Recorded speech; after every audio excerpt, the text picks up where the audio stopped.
Welcome back to grade 12 mathematics. Today we're going to deal with unit 12, Euclidean geometry.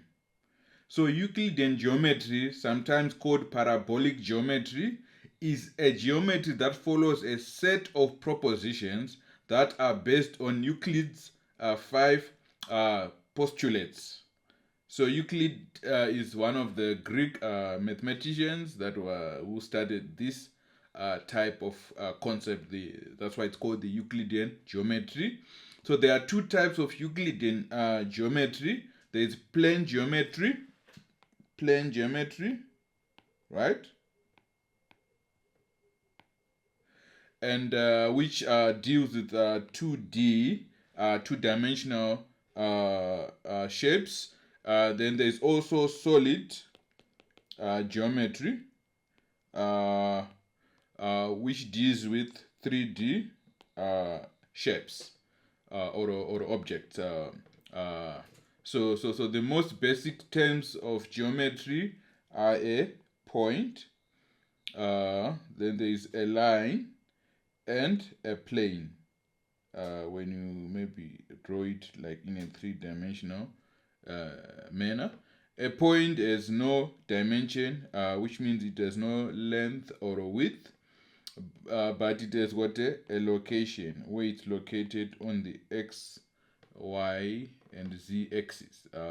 Then a line is a straight and extends infinitely in the opposite direction. So a line extends infinitely in opposite direction. Then a plane is a flat surface that extends indefinitely as well. So under grade 12 mathematics, we're gonna focus mainly on plane geometry and 2D shapes. So in this unit, we're gonna deal with ratios, gonna deal with proportion, gonna deal with similar polygons. Polygons are shapes with many sides. Then we're also gonna deal with similar triangles. So for example, you can see, let me use a different color here. Let me use maybe purple. So you can see here there's a triangle here, this one inside here, and there's also a larger triangle, which is like this one. So we can call it A, B, Q, and the other one is A, P, no, this is A, B, C, I mean A, B, C, and A, P, Q. So these triangles are similar.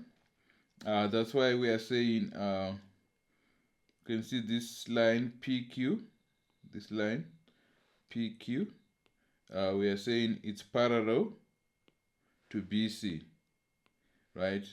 So having that in mind, we can also find a ratio to say AP, which is this line. Okay, maybe let me delete so that you can see.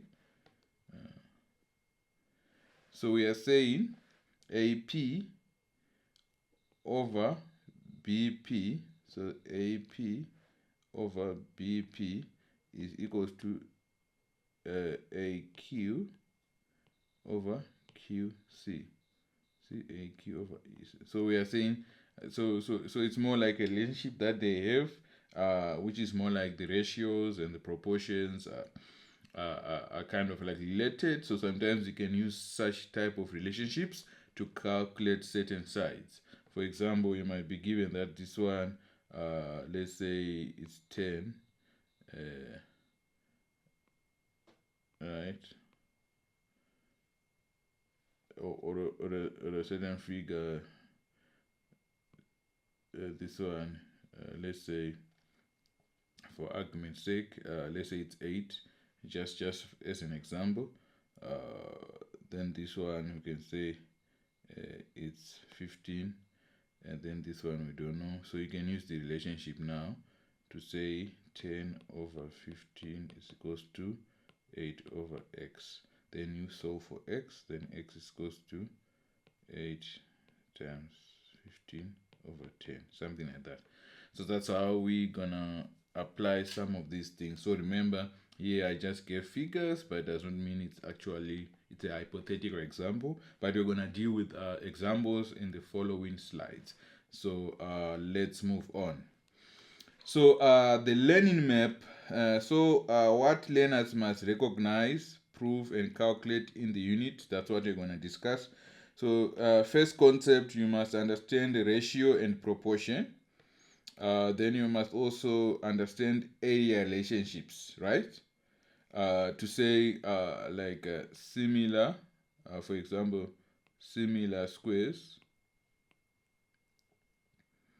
they only differ in length, right? But the area has got a relationship, right? Then we could also talk of the proportional theorem to say let's say triangles with similar angles, triangles with similar angles we have proportional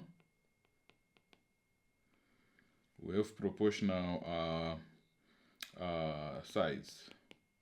For example, let's say I've got a triangle like this, right? Let's say this is 45 degrees, right angle triangle, 45 degrees, right? So if this side is 1 and this side is 1, then this one is square root of 2. So it means if you have a bigger triangle, for example, so remember it's not proportional, I'm just trying to show you an example. 45 and 45 degrees. So if this side is 2, this is 2, then also this one will be 2 root 2, because it's proportional 1:2, because the other one, the length is twice, so it also it will be also something like that. So for example, if I say using the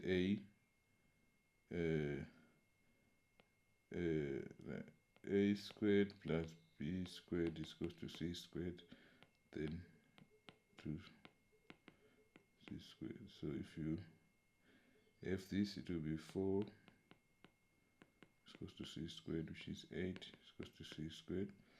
Then it becomes, therefore c becomes square root of 8, which is square root of 4 times 2, right?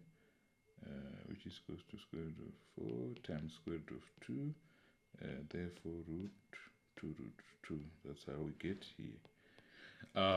It's just something that I was just trying to, then there's a similarity proof. So similarity proof, you can use the angles should be the same, and the ratios or the ratios of corresponding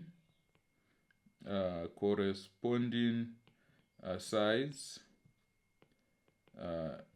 should be the same, right? Should be consistent, for lack of a better word. That's what we are trying to say here. So, but if you have got unknown sides, you can be able to calculate using these area relationships, right? You'll be able to use ratios, proportionality. So that is basically what we're going to be covering in this unit. So just to wrap up this slide, so we're gonna look at this statement below. So the Euclidean geometry is primarily a proof topic. So learners use properties of proportion, parallel lines, equal angles, and similar figures to justify each step. So basically, these are the concepts that we are going to be looking into. So let's move on. So let's start with the ratio and proportion. So a proportion is an equality between two ratios. So, for example, if we wrote A over B is equals to C over D, so that's what we call a proportion, which is equality between two ratios.